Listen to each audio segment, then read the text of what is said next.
Greetings to you, ladies and gentlemen, and welcome once again to the pages of the Burple, that blue and purple passion. Today's story is called Burner, and I'm happy to share the story with you. Now, see, Bottle was as bad as any dude with a gun or any witch. And she was bad like that with her hands. You heard me right. Bottle was bad with her hands like a one-girl army.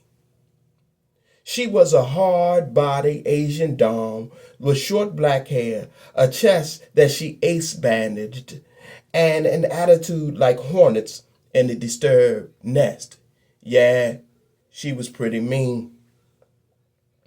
Her real name was Chun Mei Chin, but she was from the streets in Brunson Town and known as Bottle because of the vicious weapon she carried that was a wooden wine bottle.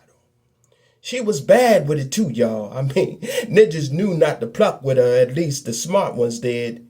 Anyway, the dumb ones, well, "Hey, witch," said the chubby black kid with the blonde temper tape afro. Bottle wasn't really paying much attention to him. I mean, she was on the subway. The train was crowded. It was loud, screeching, shaky, and rocky. On top of that, Bottle had her earphones on listening to some Nicki Minaj. She truly wasn't pressed by what some young ninja or anybody else was trying to say to her. Still in all, Chubby Kid called for Bottle's attention again, and this time with an added racial slur. "Hey, you Blackanese wench, don't you hear me talking to you?" As Chubby Kid approached her, that's when Bottle finally realized the kid actually wanted her attention. She was really forced to realize it when Chubby Kid snatched her headphones from her ears. He would regret that though. Because as soon as Chubby Kid made his move, Bottle went into action. Quicker than anyone could realize or see it, Bottle threw the wooden bottle, her weapon she used with great expertise, into the air. She sidekicked Chubby Kid in the face 3 swift times. The bottle landed in Bottle's hands. She activated the bottle top trigger, and the wooden bottle's sharp knife-like teeth became exposed. The other riders on the subway oohed and awed as they saw Bottle and her swiftness go into play. Chubby Kid scowled at Bottle and lunged at her foolishly. In 3 swift X-like swings of the bottle, Chubby Kid's clothes were shredded. Realizing he was lucky Bottle didn't slice and dice his skin, Chubby Kid backed off, his hands out in front of him in a plea for mercy, and the whole incident was over. Yeah, you heard it right. Bottle wasn't your typical Asian girl. She was Blasian, or black and Asian. Her father was from Portmore, Jamaica, and her mother was from Beijing, China. Though she was Blasian, she still had the yellow hue to her phenotype with just a slightly darker shade of melanin. She hated that she was mixed at times because it could be so hard to really fit in. Still, she fit in where she could. She had her little circle. You know what I mean. It was 6 of them all together, and not unlike Bottle, they could all throw hands. They were Asian and Blasian, and each had a special weapon of choice. Now that I have your attention, let me introduce you to Bottle's crew. First, there's Fang Zhao, aka Bop Bop. She earns the name Bop Bop because she carries 2 Hot Mac 16-ounce claw hammers and wields her fierce weapons well. When she swings it is often in a wop wop or bop bop motion, which earned her the name Bop Bop. Next in the circle is Aiko Tanaka, aka Penny Girl. Believe it or not, this chick could throw pennies at you in the right places and make it hurt. And she could throw them fast. Also, she spit them at her enemies. Rumors in the street said she knocked the dude out spitting a penny at him. Said she caught the ninja in his temple and he was out like an unpaid utility bill. You heard me? Next in the circle was Beyond Bong. She went by the name of Sticky. Now listen close, because girlfriend is tricky. She is good at poking you with jit. And that's one way she can stick you. But girlfriend also carries sticky stuff like sticky pads for mice, and she carries a stick long enough to fit in her inside coat pocket and also big enough to cause pain and whoop somebody's ass, quite frankly. Just these 4 are quite a deadly bunch, huh? No, I got 2 more. I'm going to introduce y'all to, and I know they will definitely pique your curiosity as we delve into this story called Burner and all, and I do mean all that it brings to the table. Before I introduce the last 2 mollywoppers, I want to tell you that these girls I'm speaking of pretty much fit the same or similar descriptions. Bottle was the tallest of the 6 at 6'7". Sticky was 6'4". Penny Girl and Bop Bop were each 2'2". All the girls were tall, lanky, and tough. The last 2 I'll introduce you to are Fa Li Wu and Ching Ming Wang. Now, Fa Li Wu earned the nickname Fade. One reason she was one reason was because of the hairstyle she wore, a mohawk faded on the sides and pink highlights on the ends of her hair. Though she was lanky, Fa Li Wu had a thickness to her. But the deadly and dangerous reason she was called Fade is because she could lay the ass whipping down and disappear without a trace. Jit, man. She do the jit the way cameras wouldn't even pick her up. She would just disappear straight like that. Yeah, Fa Li Wu, aka Fade, was one badass chick. She also had a mystery punch she did.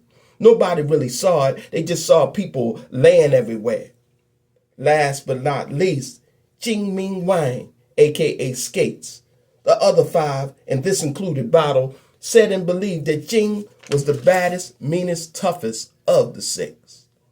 But Skates didn't believe it. She always felt Bottle was meaner than her.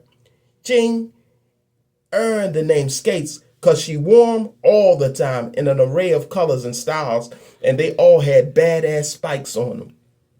Yeah, Skate wasn't nothing to play with. Matter of fact, none of them were, and their sisterhood had no bogusness in it. It was thorough and strong and unbreakable, like few sisterhoods or brotherhoods are these days. Needless to say, that about Skates, I think, is that her skates all had spikes, and she wasn't afraid to use them. Late one Friday night. Hey, Shun, you still rolling with me tonight? You know the guys like it when you roll with us, said How You, Ray Chen, Bottle's younger brother. Bottle smiled, nodded, and punched her kid brother in the arm to answer his question. He threw up his dukes in a playful manner, and Bottle wrestled him to the bed and pummeled his face with soft kisses. Bottle loved How You, and he her. He giggled and hollered, "Stop it!" as he pulled himself from under her. Bottle was 22, and How You was 18. Though he wasn't old enough to drink, Bottle knew Bucky, the bouncer at the club, and because they were cool, as Bottle had knocked a couple of ninjas out for him, Bucky once or twice, she had knocked him out once or twice, he would let How You in. Vixen's was the place to be on Fridays, and seeing it was where everybody got paid, the place would get packed with plenty of females and males to mac to and get your freak on with. At 11 p.m. sharp, How You and Bottle, along with Bottle's 5 cronies, went up in Vixen's. How You also had his boys, Ranger, who was African American, and Ethan, who was white, with him. See, as you can see, Bottle stuck closer to people of her own kind, whereas How You was a bit more diverse. Nevertheless, they had and shared mad love for each other. Their friends got along great as well, so that's why when Jit went down with How You at Vixen's, Chun Mei Chen, aka Bottle, saw nothing but red. As was said before, at 11 p.m. sharp, and as usual, Bottle, How You, and their selective crews rolled up in Vixen's to get their swerve on, drink, mingle, and be married. From 11 to 1, Jit was blazing. In between that time, How You was being watched by another black dude by the name of Delroy. Nobody really liked him or his crew because they were always into trouble. They were troublemakers. And on this Friday night into Saturday morn, Delroy was up to his usual no good. Now, Bottle and her girls had already peeped Delroy and his crew and how they were eyeing their brother How You. She didn't think too much of it because her rep was known in Vixen's, and Delroy was no exception to knowing Bottle and her crew's reputation. Nevertheless, Jit went down like this. At 1 a.m., the DJ at Vixen's called for the last dance. How You, he'd been dancing and collecting females' numbers the whole entire time. He really took to the floor in the last dance hour, though, and How You could dance his ass off. Enough to draw a crowd, and he did on this very night. Bottle and her girls, along with How You's boys, Ethan and Ranger, looked on as How You did his damn thing. Then, all of a sudden, How You, who had his eyes closed, noticed he heard the crowd start booing. At first, How You thought they weren't digging his moves he was putting down. But that wasn't it at all. You see, they were booing because Delroy had taken to the dance floor as a show of disrespect to How You. Yeah, Delroy could dance too, but he ain't had Jit on How You, and that was what made him jealous. As how you came out of a helicopter spin, got to his feet and did the heel toe, the crowd went wild. Delroy came back with the smooth moonwalking in all four directions into a suicide and a vicious backspin and a springboard back to his feet. It didn't matter though, because nobody liked him, so they booed him, the onlookers did. The booing got how you charged up. He did triple roundabout kicks in the air and then went into about a 30-second head spin that sent the crowd into an ineffable frenzy. Then, when how you rose to his feet, with the music booming and clapping his hands, Delroy did it. He busted the move to end all moves. Yeah, he pulled a real showstopper. From his waistband, he pulled the burner and shot how you sent a mass. Bottle's ears went dead at that point. She watched her little brother hit the floor in shock and numbness. The crowd dispersed in an array and frenzy of directions. Hayu's body lay listless in the middle of the floor, with the strobes flashing brightly and rapidly. Tune in next time as we find out what exactly happened in the story, the exciting story of Burner.